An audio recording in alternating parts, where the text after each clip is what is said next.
Let's now look at how the Schrödinger equation can tell us something about simple physical systems. And I'm going to start by examining something called a free particle. Now, a free particle is a particle that is not subject to any potential, so the potential function is just equal to 0, which means that the Hamiltonian is just going to be the kinetic energy part, which we can write as minus h bar squared over 2m times the second derivative of the wave function. All right, now what this will lead to is as a differential equation that will look something like this. Okay, and I'm just rewriting the Schrödinger equation now for this free particle system. Okay, and when I move this part over to the other side, I'll end up with an equation, a second order equation, that looks like this. Now, we'll assume that all the energies are positive, mass is positive, and h bar squared is positive.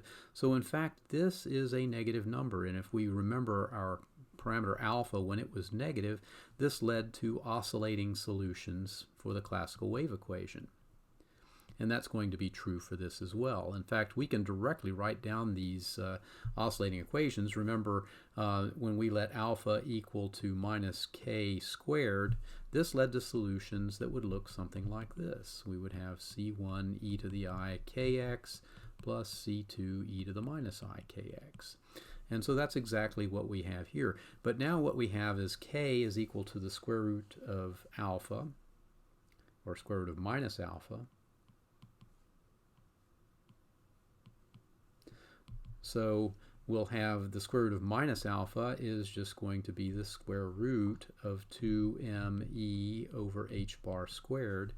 And so we can see that k changes as the energy changes. There's no restriction on the energy. We can have any energy we want. And as long as we set the mass and Planck's constant is set, then this can be any value we want. But it tells us something about how these oscillatory solutions will behave. Because remember, this psi of x is in effect, it's the same as writing this as a cosine kx plus b sine kx. All right, but as k changes, that changes how fast these things oscillate. And in particular, when k is small, that means this doesn't oscillate very fast. So we have an oscillating system that oscillates very slowly. But when k is large, we're going to have a oscillating function that oscillates fairly quickly.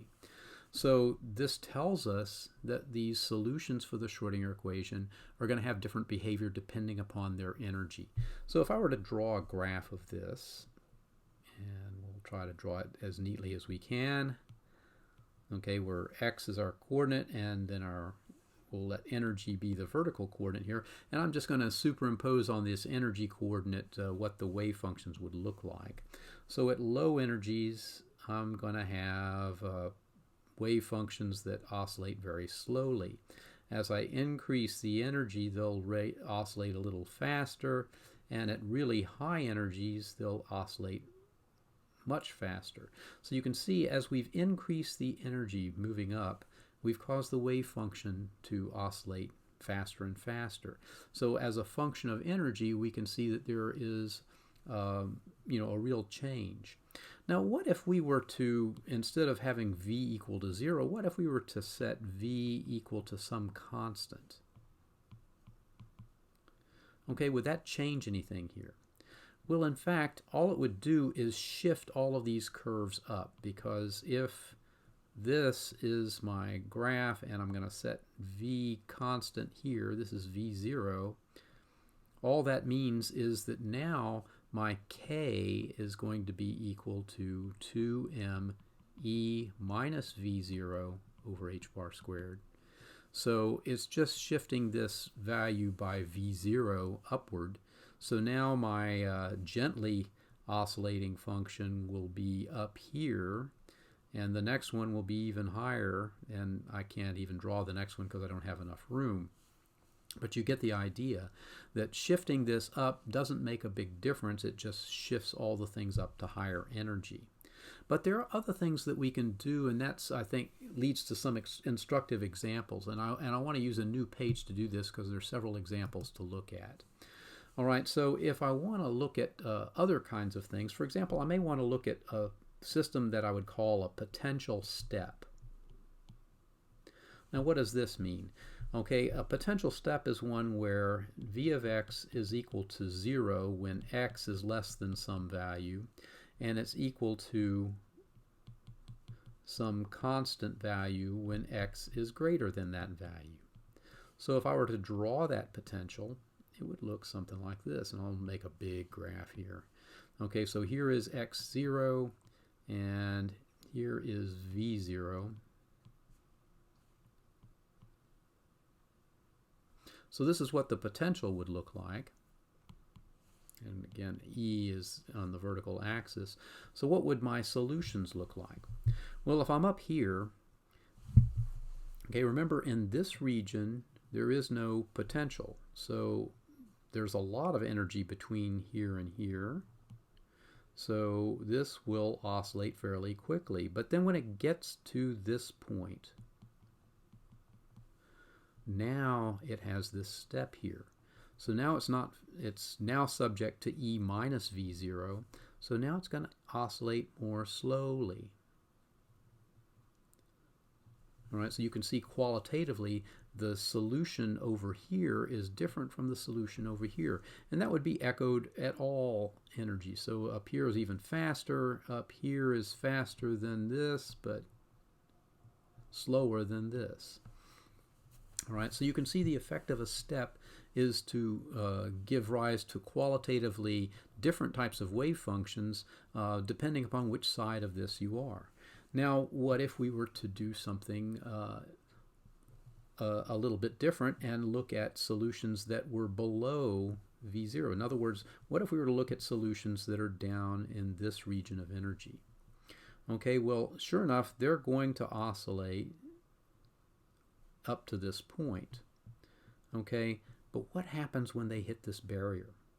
Okay, well now, remember these wave functions have the form of e to the I kx, and k is the square root of 2m e minus v0 over h bar squared. But if v0 is greater than e, which it is in this case, then this is going to become imaginary. So in other words, I'll end up with this going to I to the square root of 2m over h bar squared v0 minus e. Okay, so this is a positive number. But an I times an I is going to give a negative. So it'll be e to the minus kx becomes the wave function. All right, well, if it's e to the minus kx, then if I draw that, it's going to be a decay in this region. It's not going to oscillate anymore because it's been converted from an oscillatory solution to the differential equation to an exponentially decaying solution. All right, and this is generally going to be true when a particle runs into a barrier like this. It's just going to decay. Now, we might also consider a case where we've got a potential barrier. And what would that case give us? All right, so once again, we'll draw our graph over here. And now I'm just going to draw the potential. I'm not going to try to give you a mathematical definition for it, but let's suppose we have a potential that is a thin barrier out here. Okay, and it's got a peak up here at V0. And once again, we can imagine that if we have wave functions that are above this in energy, they're going to oscillate fast over here, slow as they go over the barrier, and then fast again. And in fact, the oscillation frequency here and here should be the same. It will be slower in this region up here. Okay, but what if we have a solution that is here in the region where energy is less than V0? Okay, so it's going to oscillate over here, and it's going to hit the barrier. Now, when it hits the barrier, we know it's going to decay as it goes into the barrier, but it's going to get to the other side and still not be zero, so it will continue to oscillate over here, but at a lower amplitude.